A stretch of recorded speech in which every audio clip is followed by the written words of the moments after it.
Sir నమస్కారం sir. నమస్తే. Sir Pawan Kalyan గారు పిఠాపురంలో గెలిచి తనకి ఇచ్చిన అన్ని సీట్లు గెలిపించుకున్న తర్వాత మెగా ఫ్యామిలీలో ఒక సెలబ్రేషన్ అయితే జరిగింది, మనం చూసాం.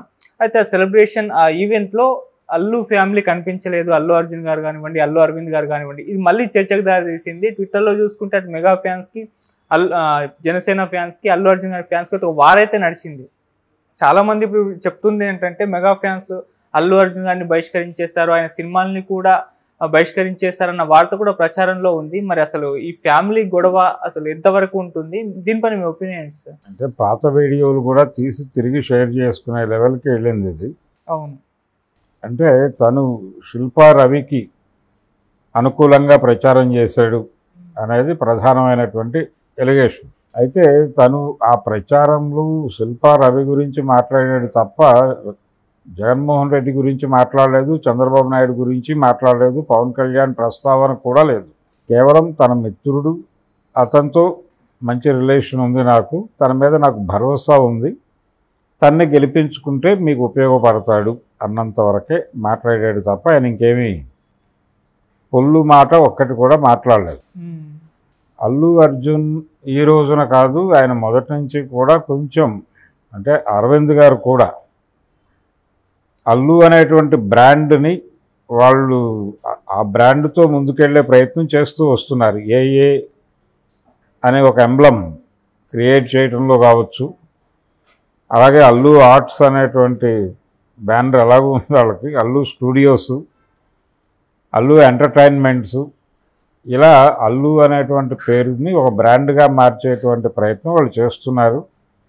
నిజానికి వాళ్ళు కంపారిటివ్గా చిరంజీవి కంటే చాలా ఎప్పుడో ఇండస్ట్రీలో ఉన్నవాళ్ళు. అరవింద్ గారు చిరంజీవి గారిని కంపేర్ చేసిన, చిరంజీవి గారు ఏమీ లేని రోజుల్లో ఆయన ప్రొడ్యూసరు, పైగా హిట్ ప్రొడ్యూసర్, 3-4 సక్సెస్ సినిమాలు తీసినటువంటి ప్రొడ్యూసర్ అప్పటికి.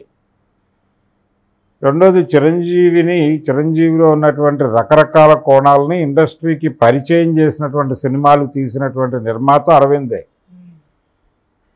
అరవింద్ గైడెన్స్లో చిరంజీవి నడుస్తున్నాడు, అందువల్లనే అతను ఇదివరకట్లా లేడు అని మాట్లాడిన వాళ్ళు అనేక మంది ఉన్నారు పరిశ్రమలో.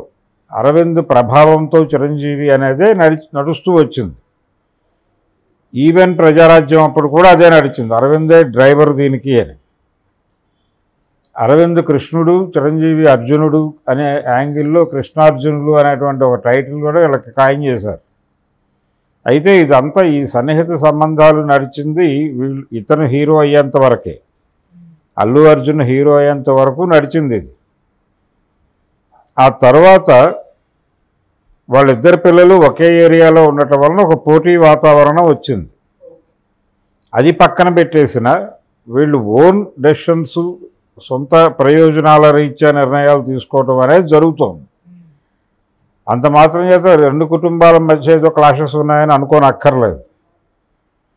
రెండోది పవన్ కళ్యాణ్ ఎన్నికల ఉపన్యాసాల్లో, ప్రారంభ ఉపన్యాసాల్లో మాట్లాడుతూ నేనేదో సినిమా హీరోని కానీ నన్ను మించి చాలామంది వెళ్ళిపోయారు, ఇప్పుడు జూనియర్ ఎన్టీఆర్ గారితో పోల్చినా నేను చిన్న హీరోనే, రామ్ చరణ్ గారితో పోల్చినా చిన్న హీరోనే, అల్లు అర్జున్ గారితో పోల్చినా చిన్న హీరోనే అని మాట్లాడాడు. ఆయన అల్లు అర్జున్ పేరు ప్రస్తావించాడు, ప్రస్తావన ఉంది. అలాగే ఈ మధ్య అల్లు అర్జున్ బర్త్డేకి చిరంజీవి గారు సతీ సమేతంగా వెళ్ళి ఆశీర్వదించి రావడం ఇవన్నీ చూసాం మనం. వాళ్ళు ఈ మెగా ఈవెంట్ అంటే వీళ్ళ ఇంట్లో జరిగినటువంటి సెలబ్రేషన్స్కి ఇన్విటేషన్ ఉండకపోవచ్చు, ఇది ఫ్యామిలీ ఫంక్షన్గానే చిరంజీవి గారి ఇంటికి వెళ్ళి చిరంజీవి గారి ఆశీర్వాదం తీసుకోవాలని పవన్ కళ్యాణ్ అనుకోవటం వరకే ఉండొచ్చు. అది వాళ్ళ ఫ్యామిలీ మెంబర్సే కనిపించారు ప్రధానంగా, ఇంకెవరూ కనిపించలేదు. అది కేవలం కుటుంబానికి సంబంధించిన వ్యవహారంగా మాత్రమే కనిపించింది. అలాగే నాగబాబు పిల్లలు వాళ్ళు కనిపించారు, బహుశా నాగబాబు ఇంటికి కూడా వెళ్ళుండొచ్చు, అక్కడ కూడా ఏదో సెలబ్రేషన్ జరిగినట్టుగా కనిపించింది బయటకు వచ్చిన వీడియోస్ నుంచి. వాళ్ళ వైపు నుంచి అధికారిక సమాచారం ఏమీ లేదు. సో ఇది కుటుంబం వ్యవహారంగా మాత్రమే నడిచింది తప్ప అది వాళ్ళు ఇన్వైట్ చేసుంటే వచ్చుండే వాళ్ళేమో డెఫినెట్గా. అయితే ఆయన ట్వీట్ చేశాడు కదా, ఈయన గెలుపుని హర్షిస్తూ. అరవింద్ బయటకు అనలేదు కానీ తను కూడా హర్షించే ఉంటాడు. రెండోది, ఈయన రాజకీయాల్లోకి వెళ్ళిన సందర్భంలో ఈయన మీద కొంతమంది దాడి చేస్తున్నటువంటి సందర్భంలో ఎవరూ మాట్లాడని రోజున అల్లు అరవింద్ ప్రెస్ మీట్ పెట్టి మరీ పవన్ కళ్యాణ్ గురించి బాధపడ్డాడు.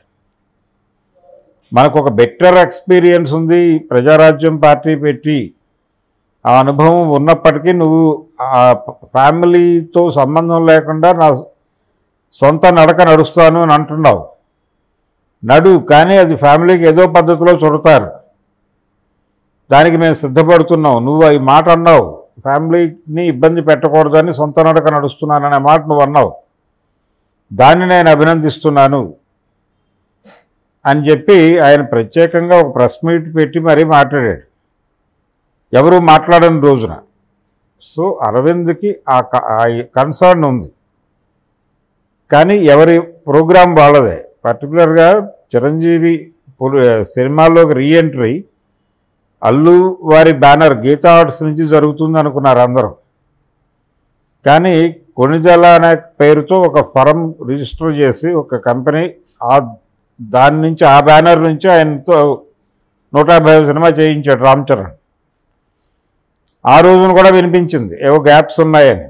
ఇలా ప్రతి సందర్భంలోనూ ఆ చర్చ వస్తూనే ఉంది, గ్యాప్లు ఉన్నాయని. అరవింద్ గారు 2 వివరణలు ఇచ్చాడు. ఒకటి ఆ వివరణ అయితే పవన్ కళ్యాణ్కి సంబంధించి, మా ఇద్దరి పిల్లలు హీరోలు అవటం వలన ఒక పోటీ ఉంది, ఆ పోటీతత్వం మా కుటుంబాల మీద కూడా పనిచేయవచ్చు అని.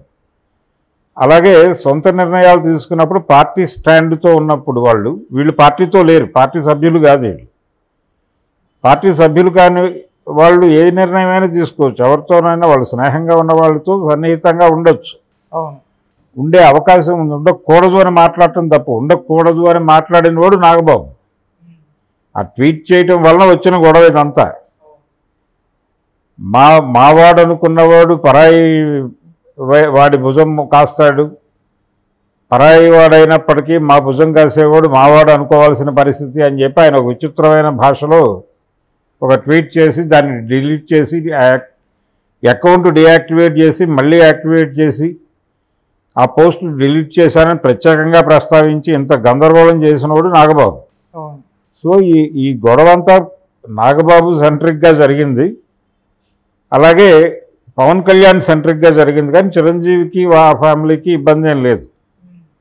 సో రేపు పొద్దున ఏదైనా కామన్ ఇష్యూ మీద ఏదైనా ఫ్యామిలీ ఫంక్షన్ జరిగితే, ఇది పొలిటికల్ ఫంక్షన్, ఇది పొలిటికల్ ఫంక్షను, ఫ్యామిలీ ఫంక్షన్, వాళ్ళ ఫ్యామిలీ ఫంక్షన్, ఉమ్మడి కుటుంబ వ్యవహారం ఏదైనా జరిగితే డెఫినెట్గా వీళ్ళందరూ కలుస్తారు.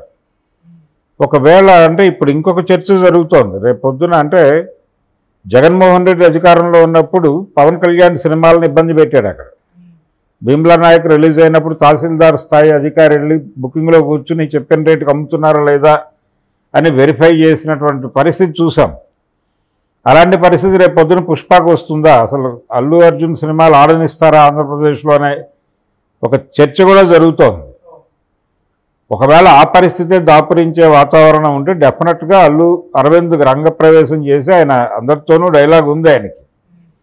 డెఫినెట్గా అటు చంద్రబాబుతోనూ పవన్ కళ్యాణ్తోనూ చిరంజీవితోనూ మాట్లాడి వ్యవహారాన్ని ఒక సద్దు మణిగేలా చేసి కేక్ వాక్ అనిపించగల సమర్థుడు అతను.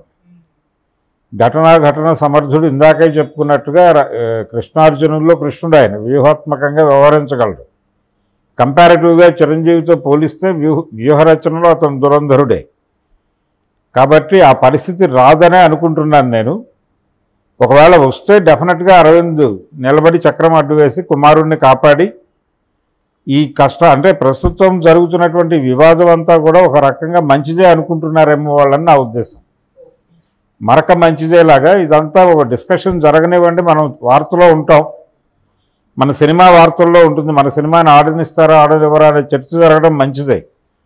ఇది ఒక బజ్ క్రియేట్ అవుతుంది, సినిమా రిలీజ్ అయ్యి ఆగస్టు 15 నాటికి మనం సెటిల్మెంట్ చేసుకుందాం అన్న ధోరణిలో వ్యూహాత్మకంగా చూస్తున్నాడేమో అరవింద్ గారు అనేది కూడా ఒక డౌట్.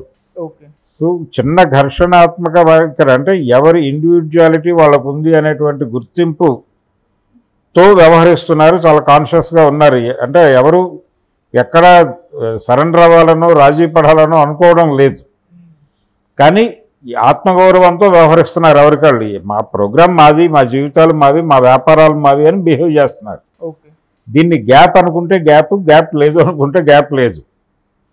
రేపు పొద్దున ఏదన్నా కామన్ ఫ్యామిలీ ఫంక్షన్ లేదు, వాళ్ళ ఫ్యామిలీలో ఏదైనా కష్టం వస్తే వీళ్ళు డెఫినెట్గా వెళ్ళి భుజం కాస్తారు. అలాగే వీళ్ళ ఫ్యామిలీలో ఏ ఇబ్బంది వచ్చినా వాళ్ళు వచ్చి భుజం కాస్తారు. దాంట్లో ఎటువంటి ఇబ్బంది లేదు.